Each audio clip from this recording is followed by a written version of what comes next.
Welcome to Show Studio's live panel discussions. As you know by now, in these discussions during the next 30 to 40 minutes, we're going to try and unpack, in this case, the Chanel Spring-Summer 2022 collection in our final live panel discussion. I'm joined by some wonderful guests who are all beaming into the studio surrounding me. I'm going to let them introduce themselves before we get into it, starting with you, Chloe. Hi, I'm Chloe. I'm a London-based stylist and brand consultant.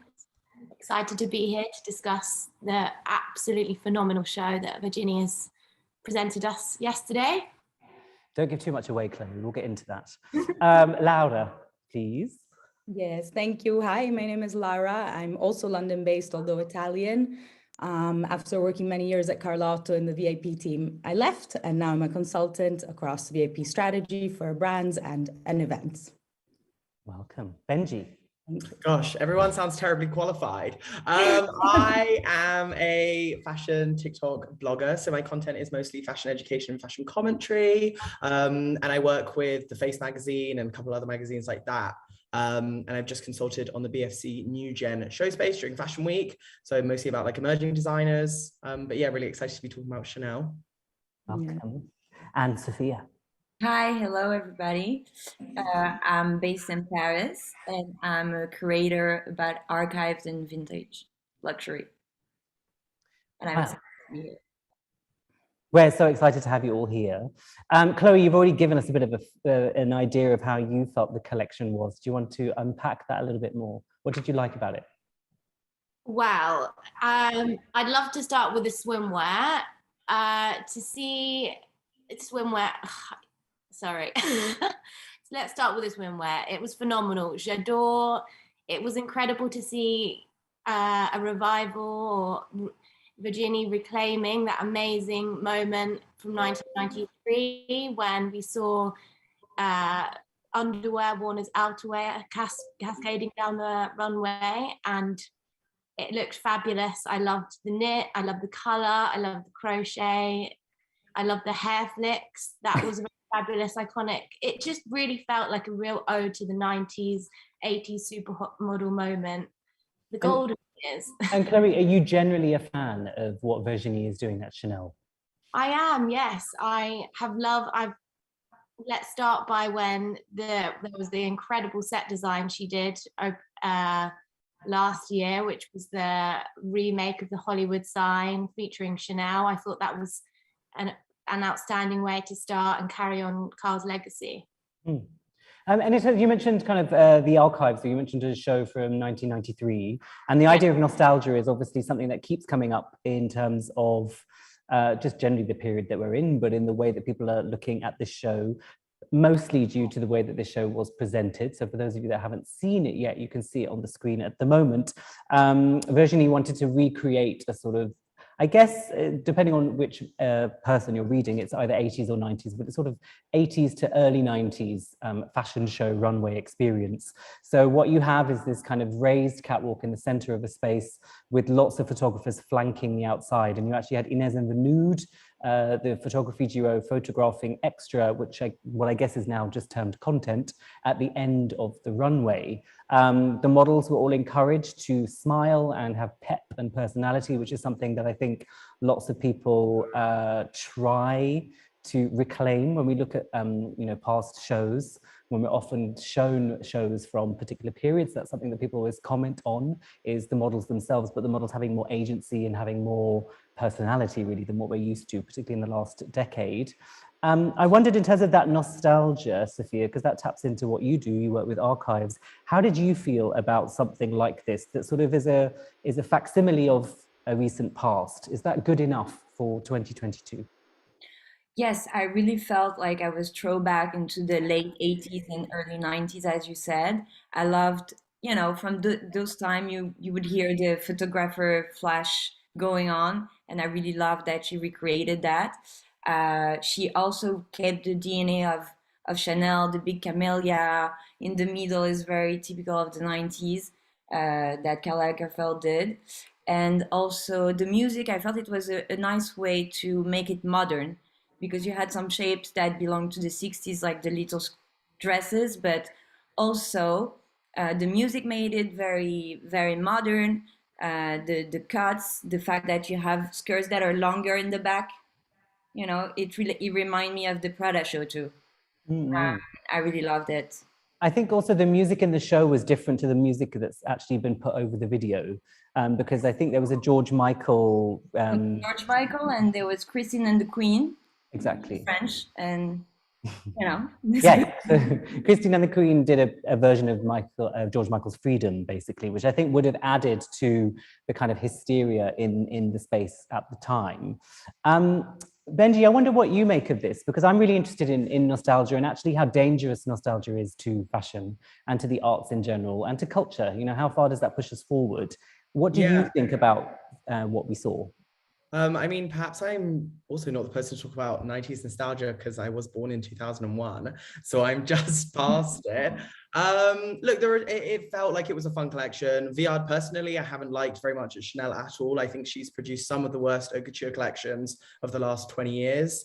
I liked that she finally had some fun with this collection. I feel like she's been living under the shadow of Karl Lagerfeld's sort of right-hand woman for a long time. It was nice to see her step into her own. It felt youthful, but referential. It had that like 90s sort of callback that so many people have been riffing off. You know, Blue Marine is a brand that has been relaunched literally on the 90s Y2K aesthetic.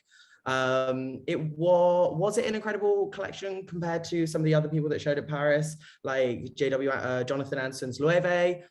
Not particularly, but it was an improvement. I did like that she gave us that like 80s photographer pit with the 90s Chanel aesthetic, very SS 93, 94. And, you know, lots of Gen Z people have been desperately trying to look back to that sort of heyday XS era of fashion during the pandemic. So I thought it was a smart move aesthetically, but also business-wise, this is finally a collection that I feel like Gen Z consumers would buy. And Benji, why do you think they are looking back to that period? What is so important about that period, do you think? Speaking as somebody, as you say, that was born in 2001, what is it about that period that feels, I don't know, relevant or important? I think it's just, it feels like the last era where designers weren't inherently referential. It does feel almost like the last era of originality. I've seen a few people recently speak about how like tired they are of referential collections, which is ironic talking about this. And also, you know, things like collaborations, which feel like they've really dulled down individual creative fashion houses. So I feel like the 90s feels like that last frontier of self-expression where the internet hadn't sort of created an amalgamation of every current trend. So, you know, and culturally, it was a massive point. It was also the first era where we really started to see towards the late 80s and 90s inclusion across the board, sort of more BIPOC inclusion through music and culture, the rise of the queer movement in fashion, sort of as in an out way, post sort of AIDS catastrophe, basically. So I feel like for my generation, looking back, it feels like the perfect sort of 10 years, but of course it wasn't. We just get like the shiny fashion version. Yeah, we do get the shiny fashion version. Laura, what do you make of this idea of this nostalgia? Is it healthy? Well, yes. I mean, I think overall, a lot has been covered by the rest of the team, but in general, I did think it was it had a positive effect, and I love the energy that it created. Although I'm going to say, going back to the 90s and of course, trying to bring them back, I would have definitely included one of those like catwalk models that we always want to see. Claudia, Naomi, Linda, maybe not Linda now, but you know, in general, it would have been amazing to have their energy there, because I do believe that the cast was good, but I feel like they would have given that extra power and would have brought really the nostalgia completely full on. Overall, I think you were right, very young and playful, joyful, and I did like that. And I do think that it is kind of more accessible in a way because of the looks that were presented.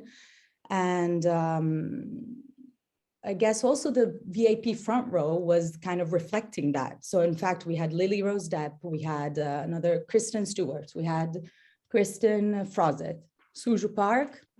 So we had a few that were all very young, you know, and kind of reflected that that style that I think she was trying to show. Yeah.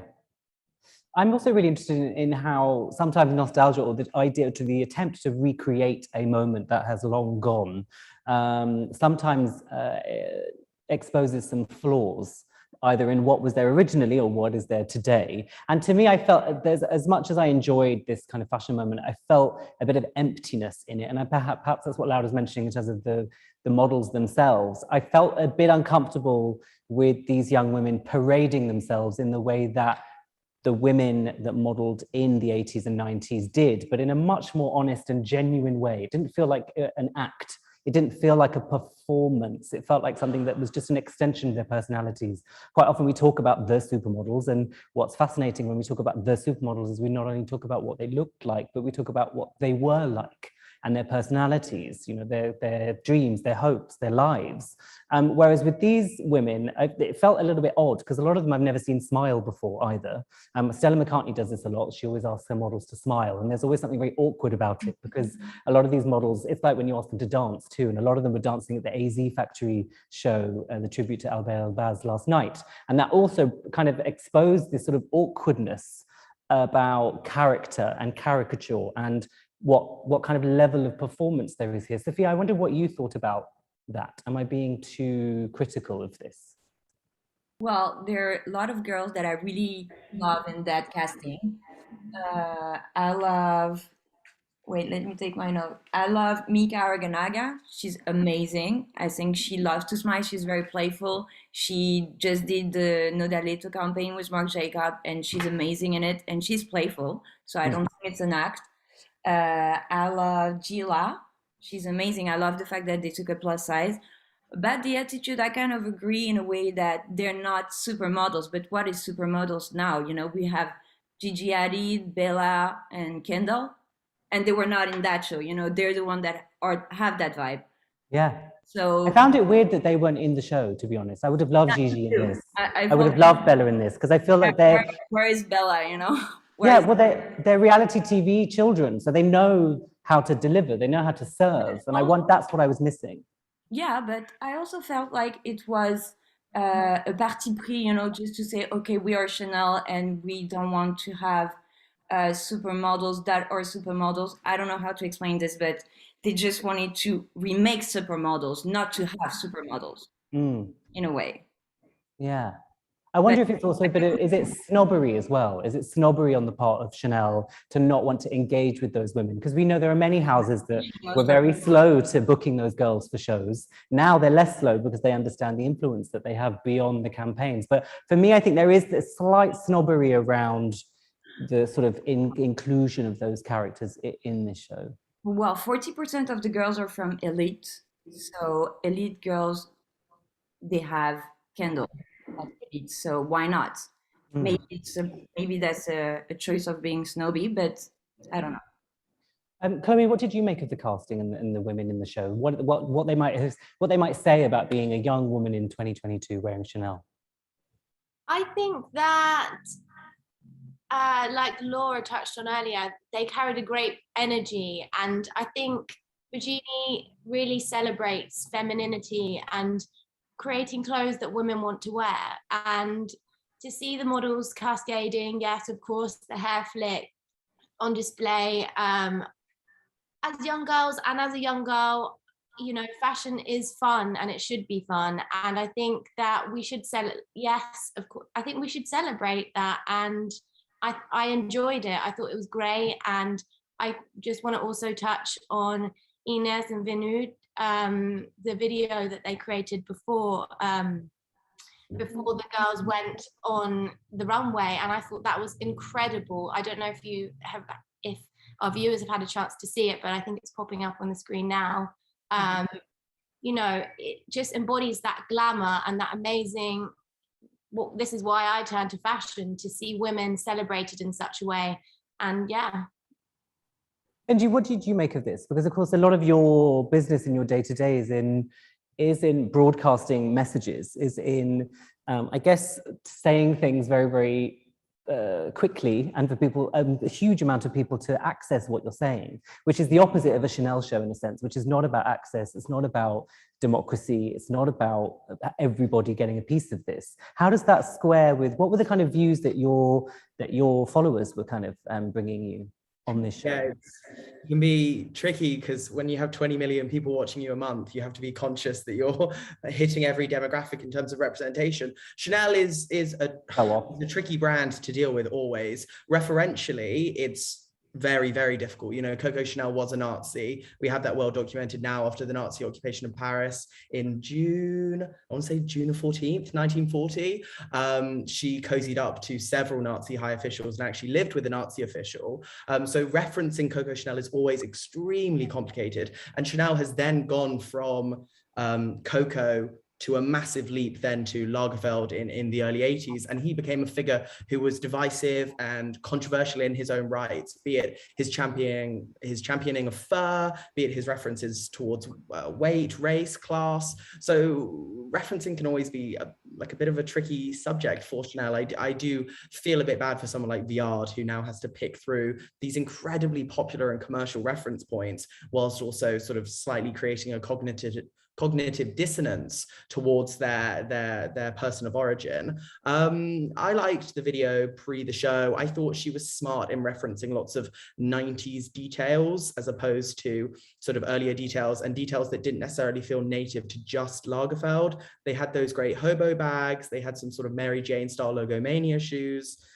It was kept relatively interested. It was nice that she substantiated the show's set design, not in the Grand Palais, which is somewhere so synonymous with Karl Lagerfeld, but because they're redecorating it, she had it in a more modern setting. I like that it came from a personal anecdote with the photographers. So I liked how she spun the show in that sense. And Benji, you touched on it earlier that some of Virginie's earlier collections you were not so keen on. Can you unpack that a bit more? What do you mean? What's wrong with what she's done before?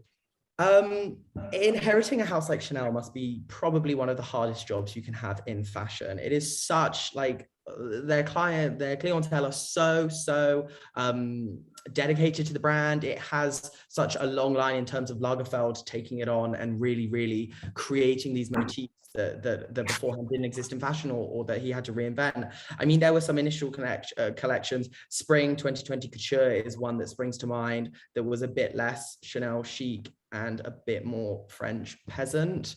It's hard, you know, she's had to play around with motifs that I think she thought worked for her, but that have had relatively harsh critical reception. I mean, whenever a designer settles into a new brand, I always think you have to give them full collections to kind of break into their stride.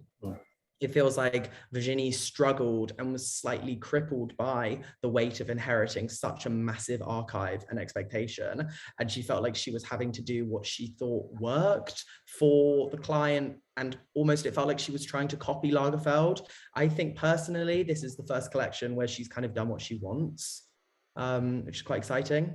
And Laura, from a communications point of view, what do you think about this idea of, you know, the big shoes that Virginie has had to fill at Chanel, and the I guess criticism, if you like, but the conversation that has happened around her previous collections and this one in some senses? What do you think about that?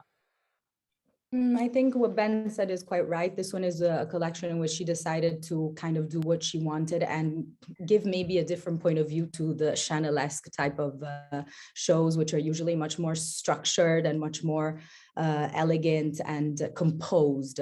This one I feel was, in fact, it's good that we're commenting it today because I think it was very commentable as a show. I think overall there was like even the accessories. Now that you mentioned the shoes, I noticed she did a heart-shaped Chanel quilted bag, which kind of also reminded me, sorry to say it sounds crazy, to a Moschino show. Absolutely. Like the whole pastel colors, you know, the whole tones, this kind of like young, very fresh looking model type, everything kind of reminded me to a very more playful type of Chanel that maybe we hadn't really seen before. So she did really kind of go out there with this. And I think it was fun. Yes, it was definitely like a show that I think has also been well received. I don't know, just looking at some of the social media around it, I felt like girls, like some of the influencers attending, like Caroline de Magre or Camille Cherrier, being like, "Woo," you know, like really looking at a show with happiness, which for sure, after also 2 years almost of not going to fashion weeks, was, you know, it was definitely like had a good effect in this sense. And how did you feel about this show within the context of all the other shows this season? Within the other, well, I'm sure, I mean, this year there's been a lot going on. Actually, you just made me think of something. In fact, I do believe that perhaps the reason why Virginie would have not chosen to include a top model like Naomi or Claudia is maybe not to like come across too close to Versace. There's been a lot going on. There was the fan days, there was, you know, there's like, and usually they are part of that clan. So Yeah. perhaps she had to kind of detach, otherwise it would kind of be repeating a format that has been seen. But I think overall, as Chanel is such an institution, it was really nice to see a more young and a more like closer to a younger generation. And that's why I use the word accessible before, type of collection. And I think also, you know, just the swimsuits, the short tuxedo dresses, there was a lot going on actually, because there's so many also, we might comment it later, but I feel like there was a lot of styles included, like towards the end, the butterfly print was, I thought, like completely out of context. Yeah. that like came as something, you know, with flowy, before it was a bit like summer bathing suits, then you have the, you know, kind of winterish tuxedo. It was a bit of a mix. So I guess interesting in that sense, and definitely different to the previous ones. Yeah, there were these different sections of the show. I think it's important, obviously, we do have to think about the show within the context of this season, because now has been, you know, the first, I guess, season post-pandemic where designers have felt more comfortable to have more people in a room, to have more people in a space to look at clothes. I think there've been some really actually quite huge shows, which if you just watch the live streams, you'd have no idea that there was, that we'd ever had a break, really. And I think that in itself is quite interesting. I think Virginie was very much, and she's commented on this, wanted to reclaim, and I guess over lockdown has thought about, you know, some of the earlier shows that she experienced in the 80s.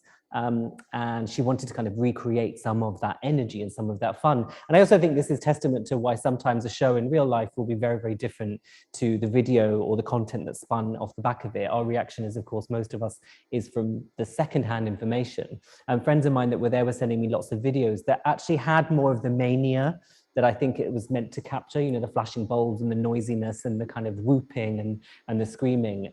That I think came across more in person, but it didn't come across in the video that's eventually living online. And I think that's also interesting too. One thing I wanted to talk to you guys about is these fashion show videos that are, you know, records of a moment in time. How true do we want them to be? I ask because, you know, there was a climate change Extinction Rebellion protester at Vuitton that I'm sure you all noticed yesterday. But I was really interested in watching the live stream of the video this morning. So it doesn't exist. Obviously, it's been edited out. And I thought that was a real misstep. I completely understand why Vuitton would have edited that out of their show. But as an object of history, as a part of history, it's telling a lie because it's not telling us that that happened. And I think many people who maybe weren't following several accounts that were reposting the climate Extinction Rebellion, protester that we can see on the screen now, you wouldn't know that that had happened. And I think it's important to know, isn't it, that these things happened? Benji, do you think? Are we just airbrushing history? Yeah, I mean, revisionist history is hardly a thing isolated to fashion, but of course we do really like to airbrush our histories, you know, especially like we were talking previously, Chanel, Hugo Boss, there are lots of brands with Nazi affiliations. These are not things isolated to fashion, but fashion does like to paint over it very nicely. The Extinction Rebellion thing, I thought it was a shame that Vuitton cut it out. Of course it makes sense from a PR perspective, but it was arguably one of the most interesting things of that show. Not to throw any shade on Gisquier, but that's a different conversation. I thought it was really funny. And I don't know if you saw the video of the poor man who had to rugby tackle the other Extinction Rebellion person coming in at the wings. I thought that was excellent. I mean, put that on a campaign. Maybe I'd buy some Vuitton. But no, it's important. Extinction Rebellion, you know, fashion is, I saw afterwards the show, loads of fashion journalists commenting like, this is actually really important. Like, what about the sustainability aspect? Well, write about it then. You're a journalist, write about it. It would be nice if Louis Vuitton now put out a statement saying how committed they are towards, you know, sustainable practices or net zero shows and stuff like that. But I mean, I'll definitely talk about it because it's a moment in time that I think people want to hear about. So it'll be interesting to see if they actually do anything or if they just remain, what is it, a dignified silence. Laura, what do you think you should do in that instance from a communications perspective? Is it important to embrace that moment and acknowledge that it's happened, or do we just sort of move on and forget it? I think better to embrace it for sure. Yeah. Better to embrace it for sure, because we have to be like, also fashion, it is still an art, it is still culture. We cannot be like completely or ignoring, and I think we have been in the past, and I think it's very important to find a way to make it work and maybe work creatively around it, but definitely we should. And I think now there's so many ways. I mean, there's so many different techniques, and even the shows have changed so much in format and involved different techniques. One thing that came to my mind, for example, was the Balenciaga show this year, which was completely viral, not for this, but you know, for other reasons. And that like showed how a brand can completely change any format and decide what to do. So we should be intelligent, and of course, include, you know, important aspects such as these, and then I guess fashion repeats itself but can also set new trends. So that's a beauty of it as well, where culture also. Yeah, for sure. Sophia, what do you think of this idea that you know, again, it kind of riffs off of nostalgia, that the record of this fashion show, potentially, you know, somebody that is new to fashion or doesn't know the models like you might know, or doesn't know who Inez and Vanud are, could just flick upon this video and think that it was done 20 years ago. What do we think about that in terms of what fashion says and what fashion is in theory meant to do in terms of being seasonal and looking ahead? How does it square in that conversation? Well, I think we should always bring back the truth because history is important. We need to know what really happened and tell that, okay, that was something that they wanted to do, but the real story is that. I think it's really important for the next generation. I'm not sure if that was your question because it was bugging when you talked, and I'm not sure I heard well your question. I just mean in general that the records we have of fashion shows and fashion moments, when they are nostalgic, they run the risk of, in a sense, having no time at all. They're sort of floating around, and this could be 92, this could be 2002, this could be 2022. I don't agree, because I believe fashion is a circle and we always get back to desires. So people have the same desires that people from the 90s had, and it's always a new artist giving his new perspective and vision of it. Like in my perception, the job of a designer is to put in 3 dimension what people want. So if it's feather, then it can be feathers now and feathers in 20 years. I think it's not a problem. No, but what about a problem in terms of, you're talking about garments, but what about in terms of fashion communication? So as a show, how do you feel? Do you feel the same, that these things can be recycled and should be, that it's fine if they happen again in 20 years time, maybe?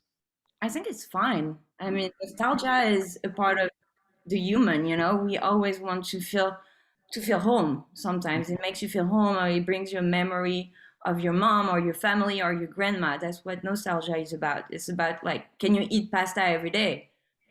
Okay. Or, you know? Yeah, for sure. Chloe, what do you think about this nostalgia? You said that you like the 90s. What is it about the 90s that you like? Spice Girls. No, many things. I think, as Sophia touched on, nostalgia, you know, it evokes that warm feeling where, I don't know, I was a bit upset this season to not see Terry Towel, which we so often, yes, so this is the collection I'm referencing. I think it's at 1993. Karl Lagerfeld's collection, where, and You were sad not to see some of those looks again, or those pieces? Sorry? Were you sad not to see some of those pieces again? Is that what you mean? Well, in terms of like fabrication and textile design, I was a little bit unhappy I was hoping there's that iconic, amazing 2-piece pink terry towel look that Claudia wore in the 90s. And I was sad to not see some terry towel involved. I'm not going to lie, but I thought the crochet was incredible. Laura touched on earlier, the end of the show was quite unusual, where we suddenly saw these butterfly prints cascading, and I wasn't unhappy to see them there. I thought that was great. It's a spring summer collection.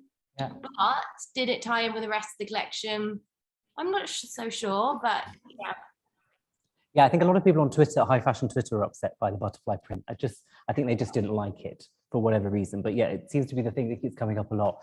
We have a question that's come in from one of our YouTube viewers, so hello, about the casting again, but more about the body diversity, or I'm guessing lack of, in this show.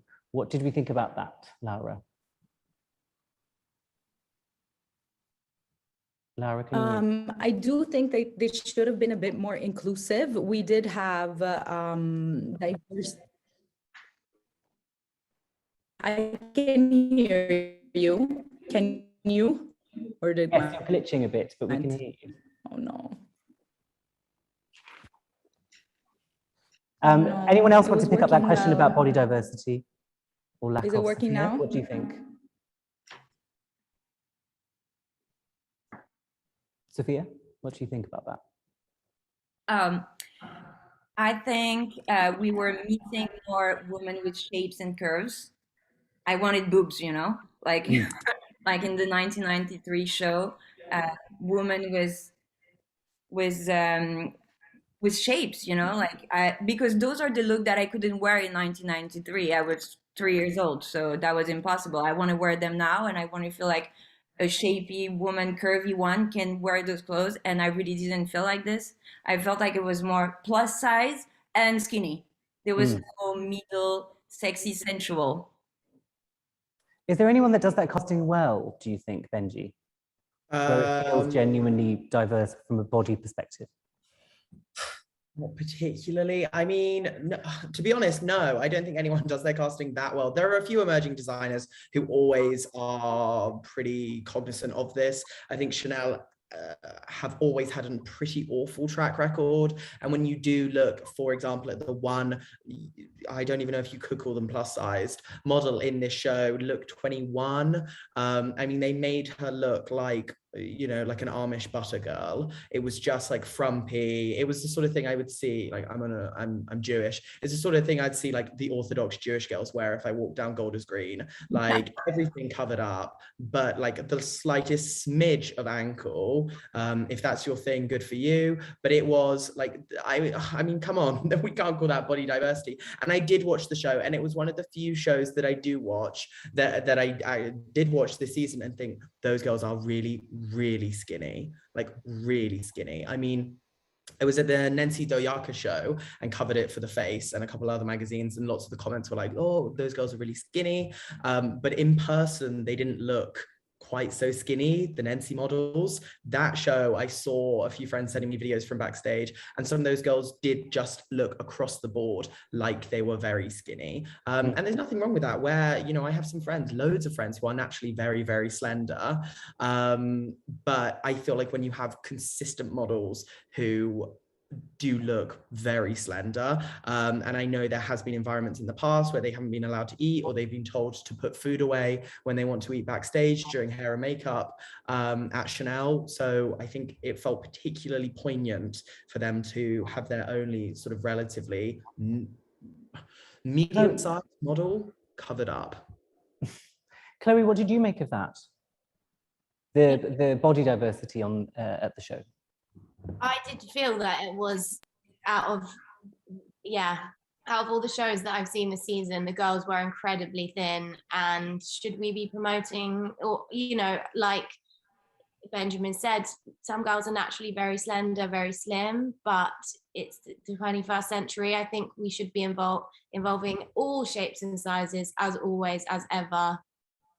So I hope including a more diverse casting in future. Another question, this time about Virginie as Carl's successor, having worked so closely together. Laura, what do you think, or how do you think she's doing? having worked so closely with Carl in her role now as the artistic director. She's frozen, blinking.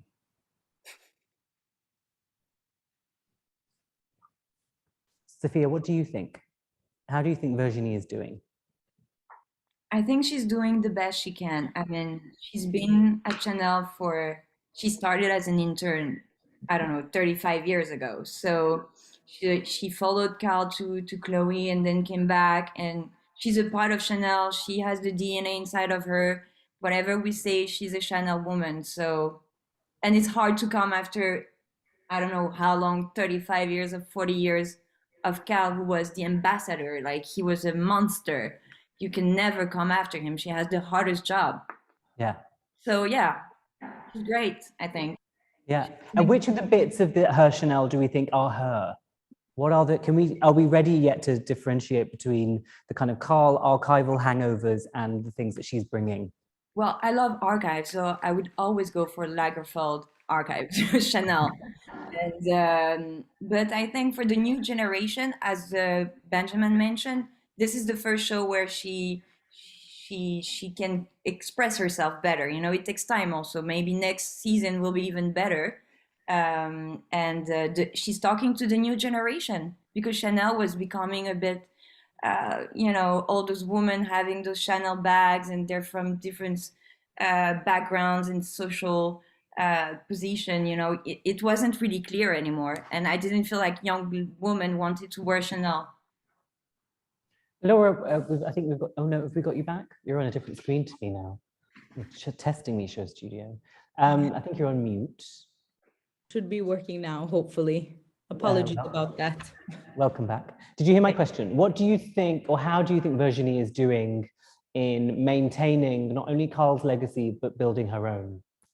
Yeah, I agree with what Sophie just said. Definitely, she kept, you know, there's references for sure. Also, the necklace is layered on accessories and on clothes, but I do agree that it was very much closer to a new audience, which I do think is very important. And it's important to be able to communicate with also a younger generation. And I think it will translate quite interestingly. I'm really, really excited to see how this will translate in reality. So I think this show is definitely exciting from that point of view, for sure. And do you think Chanel will change its image over time, or is it just going to maintain where it's at the moment? I think it would be difficult to really move away from such a legacy, just because it's such an institution. So I do think that it would always kind of have, it cannot just disappear. It would always have to keep its ethos, and then perhaps try jumping in, like with this collection, in different worlds, but always keeping, you know, the references safe and sound.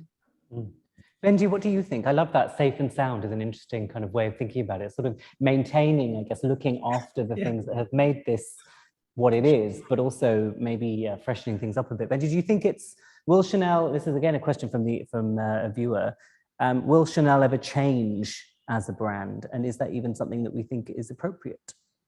It's tricky with Chanel, like Laura said, it has such a deep and inbuilt perception, and so many motifs that are core to the brand. I mean, you take away tweed suits and a faint air of elitism, and what do you have left? Well, probably not a lot.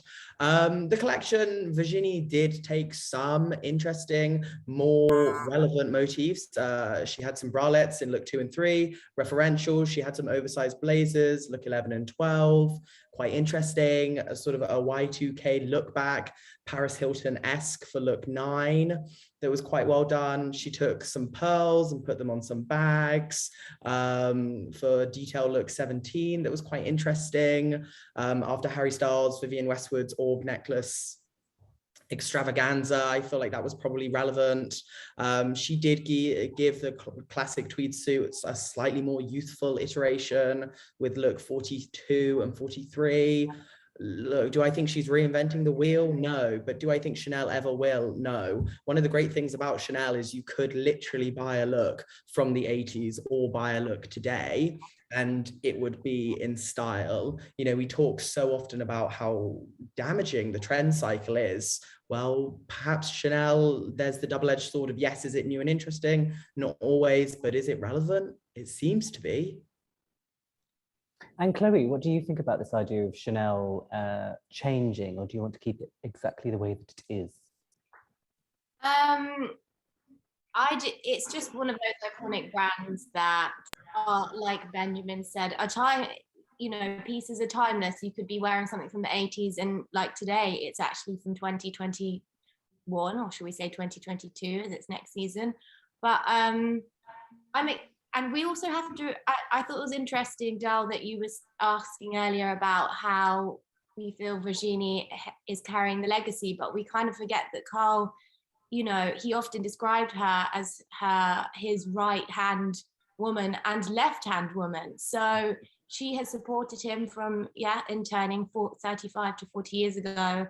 So I think she's carrying the torch. She's never going to be Karl Lagerfeld, but maybe she is part of who Lagerfeld was. So I'm excited to see what she has in the future. Nice, I think we all are. And I guess we also shouldn't underestimate how important it is to have a woman at the head of a house like this. There are increasingly few or not enough women creative directors or women designers in these huge positions. And I think there is something quite often it's written about quite lazily, as if that somehow makes her better at this role. But I think it does change. And it's an important thing that we have to acknowledge, that this will ultimately leave a kind of different legacy. And also we shouldn't underestimate how much of what Carl was doing was actually Virginie. We'll never really know. Thank you so much, everybody. That was really fun. Please, let's continue the conversation online, down in the chat box on all your social medias. Thank you all for watching, and do remember to subscribe to our YouTube for more. We'll see you soon. Thank you. Thank you. Thank you.